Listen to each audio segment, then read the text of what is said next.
ભાવનગર શહેરમાં હવામાન વિભાગ ખરું ઉતર્યું છે તો ગાજવીજ સાથે ભર ઉનાળે વર્ષા ઋતુ જેવો માહોલ સર્જાયો।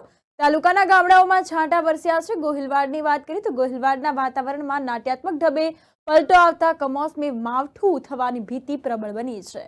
તો ભાવનગર જિલ્લાના સિહોર સહિત અનેક તાલુકાઓમાં વાવાઝોડું જોવા મળ્યું છે। આ સાથે વાત કરવામાં આવે તો કાળઝાળ ગરમી વચ્ચે ચોમાસા જેવી ઋતુનો અહેસાસ થાય છે। તાજેતરમાં જ રાજ્યના હવામાન વિભાગે આગાહી કરી હતી અને આગાહી અનુસાર સૌરાષ્ટ્ર સહિત રાજ્યના અનેક શહેરોમાં આગામી 5 દિવસ સુધી વરસાદ થવાની સંભાવનાઓ શક્યતાઓ રહેલી છે।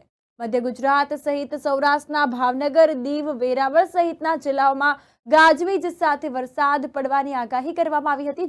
જે અનુસાર વાત કરીએ તો આગાહી મુજબ આજરોજ ભાવનગર શહેર તથા જિલ્લામાં તીવ્ર ગતિએ પવન ફૂંકાવા સાથોસાથ વાદળો પણ ઘેરાયા હતા। ભર ઉનાળે વીજળીના ચમકારાનો ગડગડાટ જોવા મળ્યો હતો। તો વાત કરવામાં આવે તો ભાવનગર શહેરની બપોરના સમયે વાતાવરણમાં એકાએક પલટો જોવા મળ્યો છે અને વાદળો ઘેરાતા ગરમી અને બળબળતી લૂથી મહદઅંશે લોકોને રાહત થવા પામી છે। જિલ્લાના સિહોર તાલુકાના જાંભાળા, કરકોલિયા, ટાણા, બુઢણા સહિત અનેક ગામડાઓમાં વાજળી જેવા પવન સાથે હળવા છાંટા વરસ્યા હતા। અંતર્ગત ઉનાળામાં કાળઝાળ ગરમી વચ્ચે વરસાદી માહોલ જોવા મળ્યો। બીજી તરફ કમોસમી માવઠાનો માહોલ સર્જાતા બાગાયતી ખેતી, આંબા, ચીકુ, લીંબુ સહિતના ફળફળાદીને પણ વ્યાપક પ્રમાણમાં નુકસાન થવાની ભીતિ પ્રબળ બની છે। વાતાવરણના અણધાર્યા પલટાને કારણે ખેડૂતોની ચિંતામાં નોંધપાત્ર વધારો થયો છે।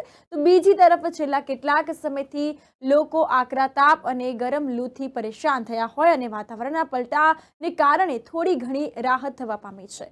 હવામાન વિભાગના જણાવ્યા અનુસાર આ પ્રકારનો માહોલ આગામી તારીખ 17 મે સુધી યથાવત રહેવાની સંભાવના છે અને આવતીકાલે પણ ભાવનગર સહિત અમરેલી, બોટાદ સહિતના જિલ્લાઓમાં માવઠું થવાની સંભાવના સેવાઈ રહી છે।